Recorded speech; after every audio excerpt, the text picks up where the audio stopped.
Chaque fois que tu le cherches, il s'éloigne un peu plus. Chaque fois que tu fais des efforts pour attirer son attention, son désir diminue, sans que tu comprennes pourquoi. Mais aujourd'hui, avec moi, tu vas faire un virage complet. Tu vas découvrir pourquoi arrêter de courir après son attention et ce qui fait que son esprit commence à te chercher, que son inconscient se remet à te désirer et que son énergie se réorganise en ta faveur. Ce n'est pas de la magie, c'est une vibration psychologique bien réelle. Dans cette vidéo, je vais te montrer pas à pas comment lâcher l'anxiété d'être vu et devenir cette présence qu'il ne peut plus ignorer. Reste jusqu'à la fin, car une fois que tu comprendras ce qui se passe dans son esprit quand tu arrêteras de le chercher, tu n'auras plus jamais besoin de courir après l'attention de qui que ce soit. Alors, active ton like dès maintenant, abonne-toi gratuitement et partage cette vidéo à quelqu'un qui en a besoin. Allons-y. Pourquoi plus tu le poursuis, moins il te voit? Parce que ce qui t'éloigne le plus de son attention, c'est ton besoin de la voir. Et je sais que ça fait mal. Mais si tu es ici, c'est qu'une partie de toi est déjà prête à arrêter de mendier ce qui devrait venir naturellement. Écoute bien, rien n'éteint plus le désir inconscient de quelqu'un que de sentir qu'il t'a déjà acquise, que ton monde tourne autour de sa validation, que chacun de tes gestes est au fond une manière subtile d'être vu, choisi, validé. Et souvent, tu ne t'en rends même pas compte, mais lui le ressent. Pas à travers tes mots, mais à travers ta vibration. En tant que psychologue, j'ai vu à quel point ce que tu projettes depuis ton inconscient devient la réalité que tu attires. Quand ton énergie vibre, regarde-moi, valide-moi, donne-moi un signe. L'autre le ressent comme un poids, pas comme de l'amour, et cela l'éloigne. Je vais te raconter une histoire vraie, douloureusement claire. Isabelle, 38 ans, voyait un homme depuis plusieurs mois. Tout semblait bien commencer, connexion, alchimie, conversation profonde. Mais avec le temps, il a cessé d'écrire comme avant, de demander comment elle allait, de la chercher avec la même intensité. Et elle, sans le vouloir, a commencé à le poursuivre. Pas en courant derrière lui, mais dans ses petits gestes qui trahissaient son anxiété. Elle se préparait plus que jamais avant de le voir, attendait ses messages comme une preuve de sa valeur, lançait la plupart des conversations, publiait sur ses réseaux juste pour qu'il réagisse. Et chaque fois qu'il s'éloignait, elle en faisait davantage dans l'espoir de retrouver ce qu'ils avaient.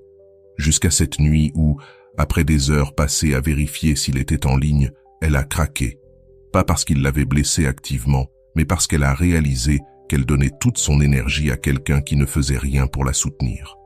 Avant de continuer, si tu n'es pas encore abonné à ma chaîne YouTube, je t'invite à le faire dès maintenant. En t'abonnant, tu seras informé de toutes mes nouvelles vidéos, ce qui te permettra de ne rien manquer de contenu précieux. C'était son point de rupture. Elle s'est vue non pas comme la femme forte qu'elle était vraiment, mais comme une version réduite, anxieuse et avide d'attention. Et là, elle a eu la révélation qui a tout changé. Elle ne le perdait pas par manque d'amour, mais par excès d'énergie donnée à quelqu'un qui n'était pas aligné avec elle. Parce que oui, l'attention qu'on poursuit perd toujours sa force. Alors, demande-toi honnêtement, d'où cherches-tu à être vu? Depuis ton centre ou depuis ton vide? Parce que si tu agis depuis le vide, tu n'attireras que distance, rejet et ce silence émotionnel qui fait si mal, celui qui ne s'exprime pas avec des mots, mais qui se ressent dans l'âme. Comprends bien ceci. Quand quelqu'un sent que tu as besoin de son attention pour te sentir vivante, son inconscient interprète que tu n'es pas le centre de ton propre monde. Et ça, loin de créer une connexion, génère un déséquilibre. Car nous voulons tous être auprès de ceux qui sont déjà complets, pas auprès de ceux qui ont besoin d'être choisis pour se valider. Ton énergie ne s'étend pas quand elle poursuit, elle se contracte. Et dans cette contraction, tu éteins toi-même ton éclat. Tu peux continuer à publier pour qu'il réagisse, à écrire la première, à lancer des sous-entendus, mais tout ce que tu feras, c'est éloigner encore plus son énergie. Parce que l'inconscient humain ne répond pas à l'insistance, il répond au mystère. Alors, comment savoir si tu poursuis son attention sans t'en rendre compte? Si ton humeur change selon qu'il t'écrit ou non? Si tu fais des choses non pas par envie, mais pour qu'il te remarque. Si tu vérifies constamment s'il a vu tes stories ou tes statuts, si tu es plus concentré sur ce qu'il fait que sur ce que tu ressens. Si après lui avoir parlé, tu te sens plus vide qu'avant. Si tu t'es reconnu dans ces points, ne te juge pas. Regarde cela avec amour. Car toutes, à un moment, nous avons confondu amour et auto-abandon. Mais à partir d'aujourd'hui, cela peut changer. Comment? En brisant le schéma du « je donne toujours plus ». Ce jour viendra où tu seras fatigué, non pas de lui, mais de toi.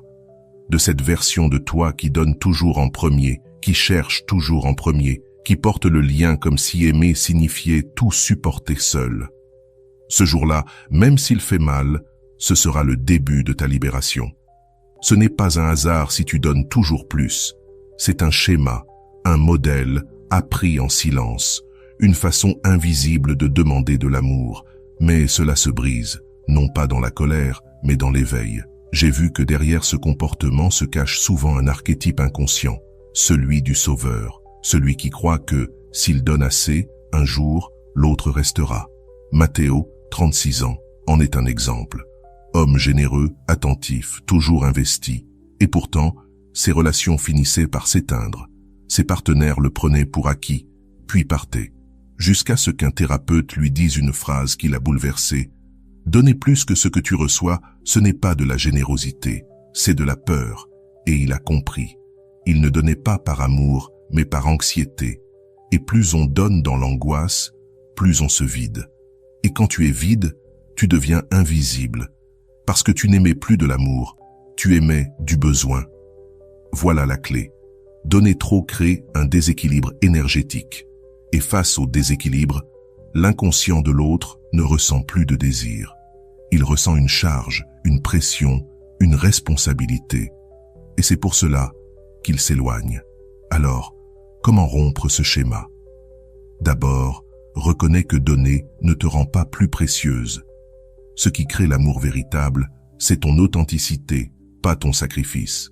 Ensuite, observe si tu donnes par peur. Écris-tu parce que tu veux ou parce que tu crains qu'il t'oublie? Fais-tu un geste par élan sincère ou parce que tu espères le retenir? Si c'est la peur qui agit, ce n'est pas de l'amour. Puis, équilibre ton énergie sans vengeance. Ne cherche pas à punir l'autre par le silence forcé. Retire ton énergie avec clarté, sans rancune. Enfin, entraîne ton système nerveux à tolérer le vide. Car souvent, si tu en donnes trop, c'est parce que tu n'arrives pas à supporter le silence. C'est là que se trouve ta vraie liberté. L'espace sans réponse réveille une blessure. Mais si tu apprends à rester avec toi-même, à ne pas combler ce vide immédiatement, tu deviens plus fort que le schéma répétitif. Et voici la clé. Reviens à toi avant de revenir vers lui. Avant de te demander ce dont l'autre a besoin, demande-toi ce dont toi tu as besoin. Avant d'envoyer ce message, demande-toi si tu agis depuis ton centre ou depuis ton déséquilibre. Parce que lorsque tu récupères l'énergie que tu donnais à l'autre, ton champ intérieur s'aligne. Et c'est alors que lui commence à ressentir ton absence, à chercher ton attention, mais cette fois, non plus depuis le contrôle, mais depuis l'attraction réelle. Comme je l'ai écrit dans mes livres, le privilège d'une vie est de devenir réellement qui tu es. Et tu n'es pas quelqu'un qui mendie l'amour, tu es quelqu'un qui, en se souvenant de sa valeur, change la dynamique entière. Dans un instant, je vais t'enseigner ce qu'est l'énergie de la retraite stratégique. Elle n'est pas une punition ni une fuite, mais une vibration qui éveille son désir de te voir, juste au moment où tu n'attends plus d'être vu. Prépare-toi, car c'est exactement à ce moment que son esprit commence à te chercher, même si son ego refuse de l'accepter. La retraite stratégique, c'est quand ton absence active son inconscient. Avant de continuer, si ce message fait déjà résonner quelque chose en toi, abonne-toi et mets un like dès maintenant. Cela permet à YouTube de recommander ce contenu et de le partager avec plus de personnes. Merci infiniment. Il se passe quelque chose dans l'inconscient d'une personne quand son esprit ressent ta présence constamment. Puis soudain, cesse de la ressentir. Ce n'est pas quelque chose qu'il comprenne, ni qu'il puisse expliquer, ni même admettre, mais cela se produit. Et cela s'appelle la dissonance énergétique. Au fil de mes années de pratique, j'ai compris ceci. Ce qui ne se fait pas conscient continue de diriger ta vie depuis l'ombre. Quand quelqu'un s'habitue à ce que tu sois toujours là, écrivant, validant, donnant son inconscient, cesse de réagir avec émotion. Il réagit avec indifférence car il perçoit ton énergie comme acquise et non comme précieuse.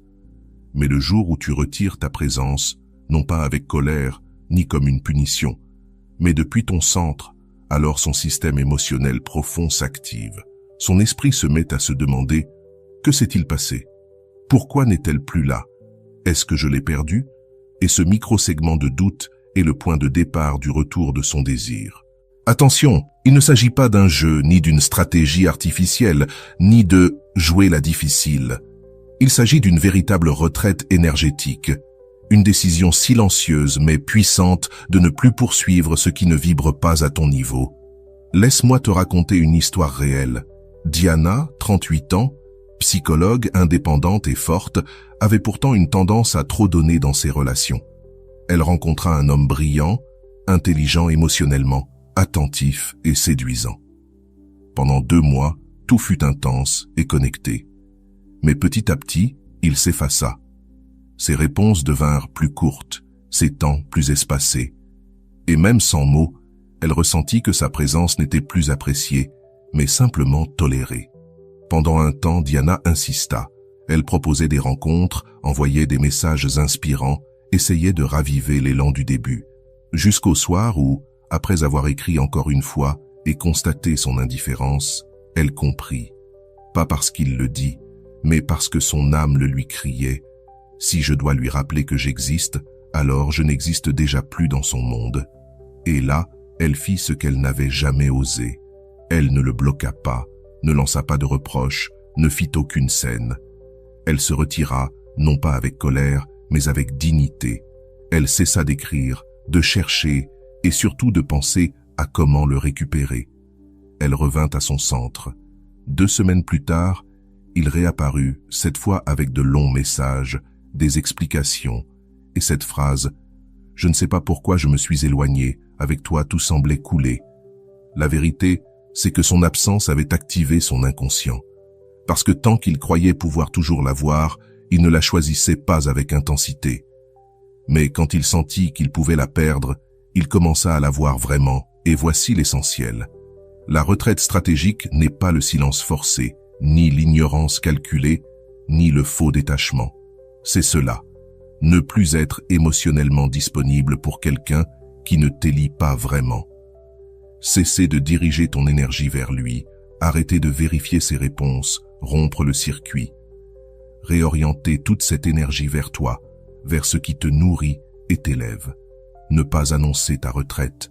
Le pouvoir réside dans le silence, dans ce calme qui fait ressentir à l'autre que quelque chose a changé. Et surtout, tenir ta position sans attente. Ne le fais pas pour qu'il revienne. Fais-le parce que tu refuses de rester où ton énergie n'est pas honorée. Et si jamais il revient, ce sera avec une vibration différente. Non pas par besoin, mais parce que quelque chose en lui aura reconnu ta véritable valeur. Comme je le dis toujours, l'âme ne pense pas, elle ressent. Et lorsque ton âme cesse de supplier, son âme le sent. C'est à ce moment qu'il commence à te chercher. Mais là, tu n'es plus à l'endroit où il t'avait laissé. Tu es monté plus haut. Et s'il veut t'atteindre, il devra s'élever lui aussi. Dans un instant, je vais te montrer comment arrêter de dépendre de son attention et devenir toi-même le centre vibratoire qui attire sans chercher. Car quand cela arrive, c'est lui qui commence à t'écrire, à chercher ton regard, mais cette fois depuis le désir et non plus l'habitude. Il y a un moment difficile dans le processus de détachement. Juste avant de te sentir libre, l'anxiété surgit. Elle te souffle. Et s'il ne m'écrit plus jamais? Et s'il ne se soucie vraiment pas? Et s'il m'oublie totalement? C'est à ce moment précis que la plupart replongent. Un message, une story, une tentative de retenir son attention. Mais écoute bien, cette anxiété est la porte vers ta vraie transformation. Car quand tu apprends à rester avec toi-même dans ce silence, sans valider ton existence par son regard, ton énergie se réorganise. Tu deviens magnétique, sans même le chercher. Et cela ne concerne pas seulement les femmes. J'ai vu la même chose chez les hommes. Un exemple concret. Alvaro, 40 ans, entraîneur personnel, indépendant et équilibré. Il rencontra une femme avec laquelle il vécut une connexion intense, mais instable. Elle apparaissait, disparaissait, disait l'apprécier, mais ne le plaçait pas au centre. Alvaro, habituellement sûr de lui, se retrouva piégé à attendre ses messages, à surveiller ses réseaux, anxieux lorsqu'il n'avait pas de nouvelles. Un jour, son thérapeute lui dit « Tu n'es pas amoureux d'elle. Tu es accro au cycle de sa validation. » Cette phrase le bouleversa, car c'était vrai. Ce qui lui faisait mal, ce n'était pas son absence, mais le fait de se sentir insuffisant sans son attention. Alors il fit un choix. Il cessa de vérifier si elle lui écrivait et commença à écrire pour lui-même. Il arrêta de s'entraîner pour qu'elle le voie et recommença à s'entraîner pour retrouver sa puissance. Il arrêta d'attendre son regard et recommença à se trouver lui-même. Et là, sans qu'il ne la cherche, elle revient. Pas avec un simple « Salut, ça va ?», mais avec une phrase qui disait tout « Je n'arrive pas à t'oublier ». Il y a un moment où tout change. Il n'avait plus besoin qu'elle le voie, parce qu'il avait enfin appris à se voir lui-même. Et c'est ainsi que ça fonctionne. La personne qui t'ignore quand tu la poursuis commence à te regarder quand tu n'as plus besoin de son attention. Parce que le désir ne naît pas d'une présence constante, mais d'une énergie qui brille sans demander à être reconnue. Aujourd'hui, je vais te montrer comment faire ce tournant intérieur, comment cesser de dépendre de son regard et devenir toi-même le centre vibratoire qui rayonne sans effort. Première étape, fais une détox d'attention. Arrête de surveiller ses faits et gestes, désactive les notifications, crée un silence digital, pas pour le punir, mais pour récupérer ton énergie. Ton attention est ta monnaie. Chaque fois que tu l'investis dans quelqu'un qui ne te la rend pas, tu t'appauvris émotionnellement. Deuxième étape, crée une routine quotidienne de reconnexion avec toi-même. Demande-toi chaque jour, qu'est-ce dont j'ai besoin pour moi? Fais quelque chose qui n'a rien à voir avec lui. Une marche, une méditation, écrire, lire, danser. Ne le fais pas pour qu'il le voie, fais-le parce que tu mérites de te voir toi. Troisième étape, identifie les zones où tu cherches encore une validation extérieure. Tu attends qu'ils te disent que tu es belle, dis-le-toi toi-même. Tu attends qu'ils t'écoutent, écoute-toi. Tu attends qu'ils te donnent la priorité, donne-toi cette priorité en premier. Quatrième étape, fais une visualisation énergétique de retrait. Imagine son image face à toi et visualise toute l'énergie que tu avais projetée sur lui revenir à toi comme une lumière. Dis-toi intérieurement, je n'ai plus besoin que tu me regardes, car j'ai appris à me regarder. Cinquième étape, maintiens ta vibration sans attente. Ne le fais pas pour qu'il revienne, ni pour qu'il t'écrive. Fais-le parce que tu ne veux plus te donner en morceaux à quelqu'un qui ne sait pas te recevoir en entier. Car tant que tu ne rends pas conscient ce que tu projettes, tu continueras à appeler destin ce que tu refuses de voir. Mais maintenant, tu l'as vu. Tu n'as pas besoin de son attention. Quand ton énergie cesse de tourner autour de l'autre, la dynamique s'inverse. C'est là qu'il commence à te chercher, à penser à toi, à ressentir ton absence comme un vide que seul toi pouvais combler. Et il existe un moment précis où son désir change de direction. Ce moment n'est pas annoncé, il est subtil, mais puissant. C'est le jour où, pour la première fois, il se demande « Où est-elle ? Pourquoi n'est-elle plus là comme avant ?» Ce vide se transforme en inconfort, puis en manque. Ce silence devient plus bruyant que toutes tes tentatives d'être remarqué. J'ai vu cela dans mes consultations. Quand tu cesses d'être présente comme avant, ton absence devient son ombre émotionnelle. Elle l'inquiète, le confronte, le perturbe. Et cet inconfort, ce « je ne sais pas pourquoi elle me manque », est le début de son désir de reconnexion. Laisse-moi te raconter l'histoire de Carla, 29 ans. Pendant 6 mois, elle vivait un presque quelque chose. Lui, charmant, drôle, magnétique, mais insaisissable. Il ne s'engageait jamais, ne clarifiait rien, mais ne s'éloignez pas non plus. Carla portait tout, les messages, les attentions, la disponibilité, jusqu'au jour où, en pleine soirée avec des amis, elle ressentit dans son corps une évidence. Je n'aime plus ça. Je ne veux plus me sentir ainsi. Le lendemain, pour la première fois, elle ne lui écrivit pas. Elle ne réagit pas à ses stories, ne s'inquiéta pas de son silence. 2 jours passèrent, puis 3. Le 4e jour, il écrivit. « Ça va? Tu es bizarre. » Mais Carla le savait. Quelque chose avait changé. Ce n'était pas une stratégie.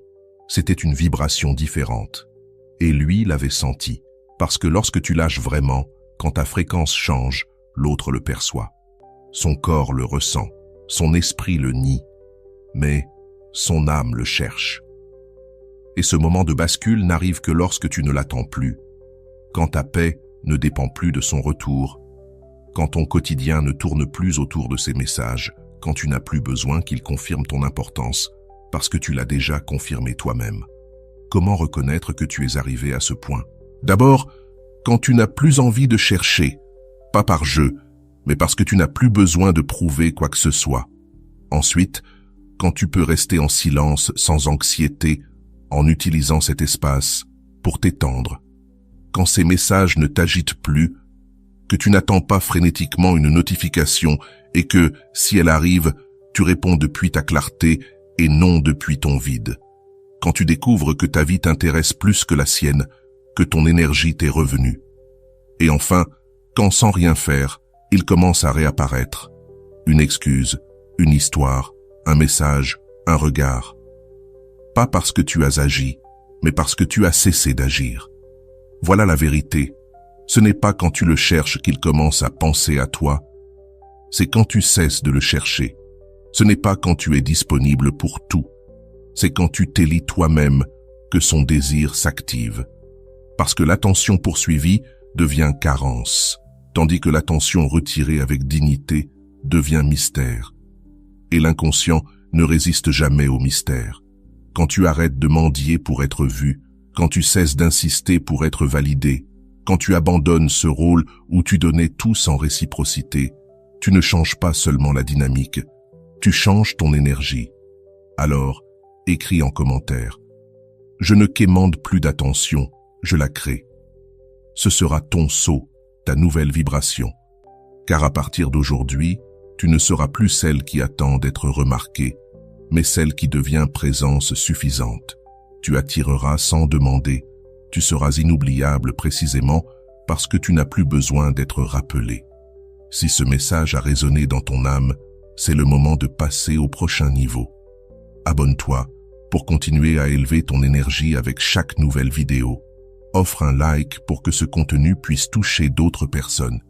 Et surtout, partage cette vidéo à quelqu'un qui a besoin de lâcher prise pour guérir. Ton voyage de transformation a déjà commencé. Et ici, à l'écran, je te laisse la prochaine étape. Clique et continue à approfondir, car ton âme mérite d'aller jusqu'au bout.